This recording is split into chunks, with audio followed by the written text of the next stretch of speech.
Hello bakers, so for this yogurt chinchin, I'm going to go through the recipe quickly. 880 grams of all-purpose flour. I'm using Mama Goat, but I use any product as much as it's all-purpose. Add flour, not the soft one. Then this is margarine, 150 grams. I use Topper, you can use any other one. I do use Napa too, but Topper gives better flavor. Then 120 grams of sugar, granulated sugar, baking powder. If your baking powder is fresh, you are just opening from the can, use 1 teaspoon. But if you have been using it, it is a bit old, use 1.5 teaspoon of baking powder. Then 3/4 teaspoon of baking soda, 3/4 teaspoon. That is, you can use your 1/4 teaspoon 3 times. That's 3/4 teaspoon baking soda. Then your salt, 1/4 teaspoon, 1/4 teaspoon of salt. Then to the liquid ingredients, we have water. Water is 120 grams that we've measured. Then 9 tablespoons of yogurt. This is like half cup. Then we have 2 teaspoons of coconut flavor. And this is supreme milk flavor. This is 2 tablespoons. 2 tablespoons of the milk flavor, supreme. Then 2 teaspoons of the coconut flavor. So now we'll start by adding our margarine into the flour.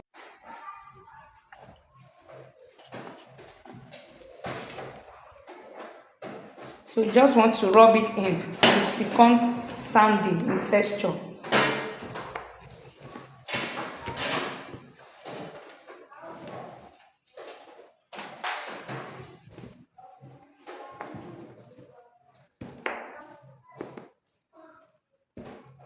Now you can use whatever works for you. The flavor are not compulsory, and it's because the supreme flavor is a bit mild. That's why we are using 2 tablespoons. Please, if you are using any other flavor, any other, even vanilla, don't use 2 tablespoons. It will be too much in your mix. So it's better to use teaspoon in that regard. For this 880 grams, you can use 6 teaspoons of any flavor mix that you have. 6 teaspoons of any flavor mix is ideal. So we are using more because of the nature of the milk flavor I'm using. It's not that strong. It gives a very mild. I like to use Topper or Valido for good flavor and taste. We are mixing it up powder flavor. This is the powder ingredient, sorry. This is the baking powder, 1.5 teaspoon, the 1/4 teaspoon of salt, and 3/4 teaspoon of the baking soda. Then our sugar is 120. I'll make out at the center with the sugar in it. I'm speaking for in it. Then with the flavor, if you want to use spatula to mix, you can go ahead. I actually like to use spatula at this stage because it makes all the stuff easier to mix. So I'm going to combine this liquid, then the water. This is a very thick mix, right?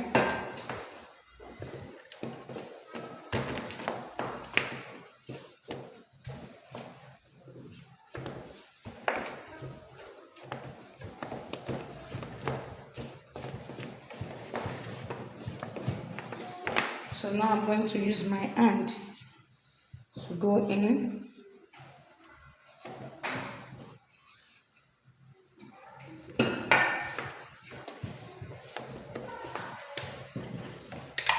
Please remember to sieve your flour.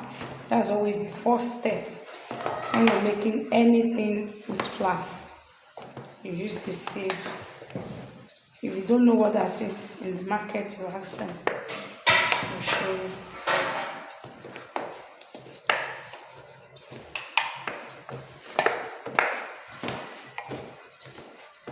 Like I said, this is a very thick mix.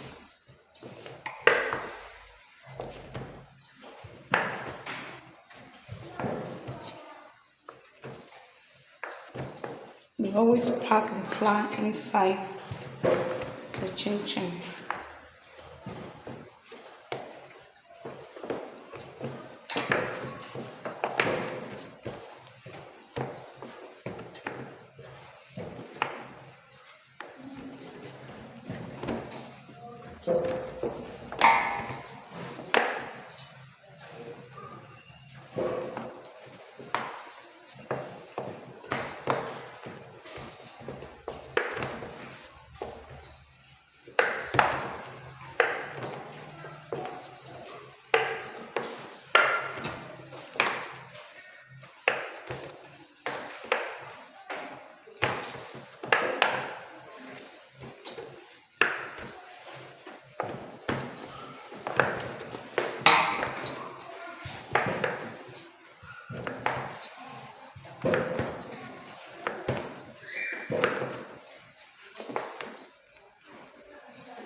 So I need to finish this fast before I change the light sauce. So I just need to keep mixing this till it comes together. For this recipe, this will still be able to take 1 tablespoon of liquid, either the yogurt or the water, but I don't want to add any of that.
So this is ready.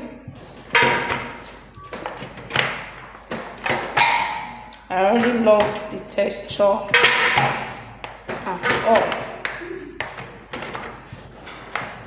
I'm going to divide it to rest in like 4 sections.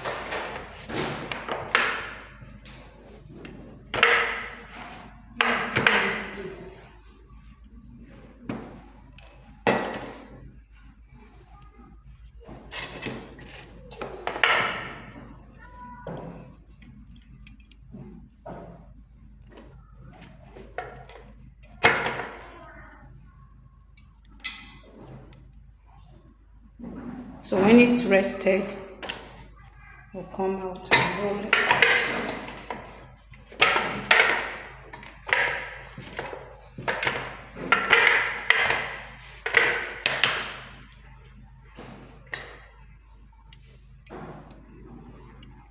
So you can wrap it with cling film. You know, we use thick liquid like yogurt, so it's going to take time for it to soak into the flour and butter and every other thing. So that's why it will look like this, a bit crumbly. But as you can see, it's still very easy to work with.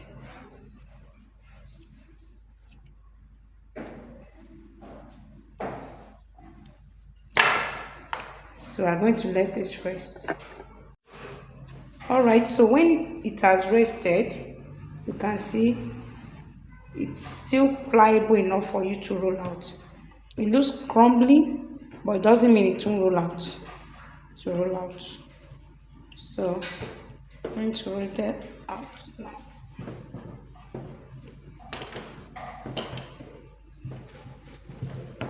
You want to roll it to be very flat.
So now it's time to fry.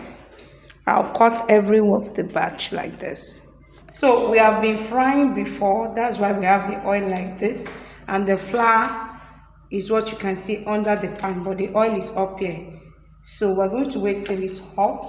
For you to test it, just put one chinchin inside. Once it sits in, you can see it's not yet hot.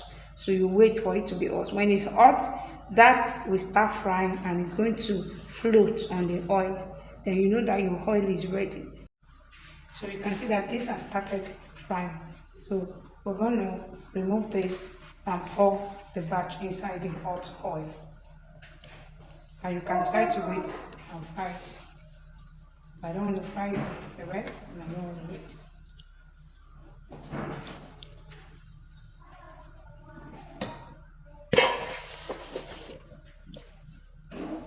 So you see that shows that it's hot.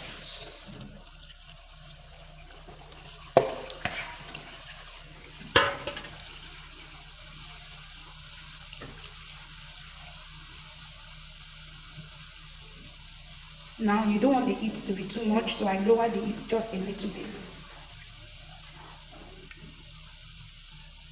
Because we have been frying. So for chinchin, if you have been frying for a while, the more you fry, the hotter the oil gets. So there's wisdom in putting off your heat. You allow your oil temperature to come down if you're doing large batch before you continue, because once you continue, you just be smelling the burnt oil from your frying. So you have to make sure you regulate the heat, or you turn down the heat at some point. And if it's getting too the heat is getting too low, you increase the heat just a little bit again. So you can see this.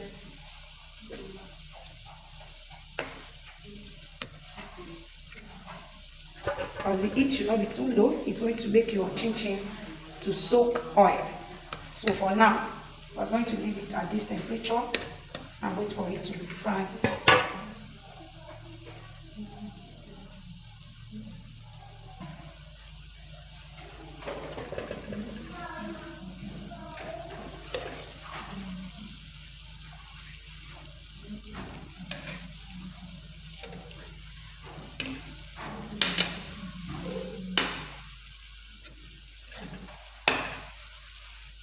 In a bit to finish this fast, I had to pour this quantity, but for you to get a better color of your chinchin, don't let the quantity be this much.